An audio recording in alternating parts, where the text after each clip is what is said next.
BBC'nin araştırmasına göre duygu analizi için kullanılan yapay zeka ve yüz tanıma teknolojisi Doğu Türkistan'daki Uygurlar üzerinde denendi. BBC'ye konuşan bir yazılım mühendisi bölgedeki polis merkezlerine bu sistemleri yerleştirdiğini öne sürdü. İddiaya ilişkin kanıtları gören bir insan hakları savunucusu uygulamanın şok edici olduğunu söyledi. Londra'daki Çin Büyükelçiliği iddialara doğrudan yanıt vermedi ama tüm etnik grupların siyasi ve sosyal haklarının koruma altında olduğunu ifade etti.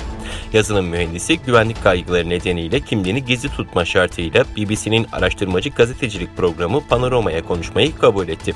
Mühendisin çalıştığı şirketin de adı açıklanmadı. Mühendis Panorama programına duygu tanıma sisteminin yerleştirildiğini iddia ettiği 5 tutuklu Uygur'un fotoğrafını gösterdi ve Çin hükümeti Uygurları laboratuvarlardaki fareler gibi bazı deneyleri için denek olarak kullanıyor dedi.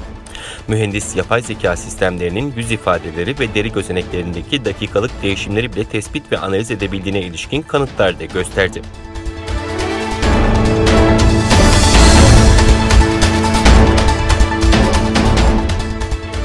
Çin Dışişleri Bakanı Wang Yi, Avrupa Birliği'nin Çin'le uzlaşmaya varılan yatırım anlaşmasını rafa kaldırmasını eleştirdi.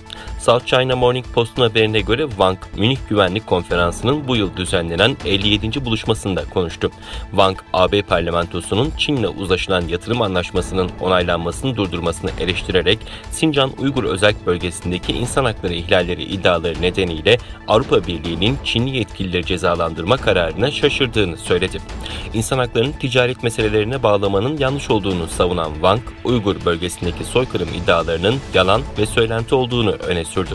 Wang, yatırım anlaşmasının tek taraflı bir iyilik olmadığına dikkat çekerek Sincan'la ilgili mesele Çin'in egemenliğine ve güvenliğine dayanıyor dedi.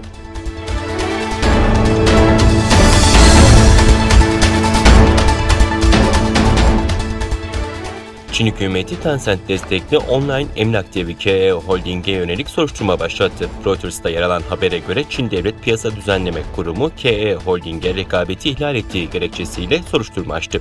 Çinli e-ticaret devi Alibaba'da Nisan ayında tekelcilik soruşturmasında 2,8 milyar dolarlık rekor para cezasına çarptırılmıştı. Gıda dağıtım devi Moitina'da tekelcilik soruşturması başlatılmıştı. KE konuyla ilgili açıklama yapmadı. Şirketin kurucusu Zhua Hui'nin geçen hafta tespit edilemeyen bir hastalık nedeniyle öldüğü açıklanmıştı.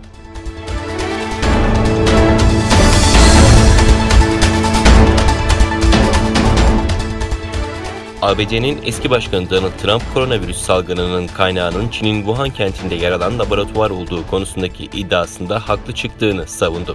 Koronavirüsü salgın başından bu yana Çin virüsü olarak nitelendiren Trump, artık birçok kişi bana hak veriyor dedi. Amerikan medyasında geride kalan gün istihbarat raporlarına dayandırılan haberde virüs yayılmadan hemen önce söz konusu laboratuvarda görevli 3 bilim insanının hastalık belirtileriyle tedavi gördüğü iddiası yer almıştı.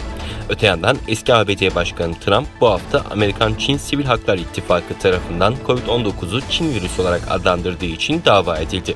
Örgüt Trump'ın bu ifadeyi ve diğer benzer terimleri kullanmasının Çin-Amerikan toplumuna zarar verdiğine inanıyor.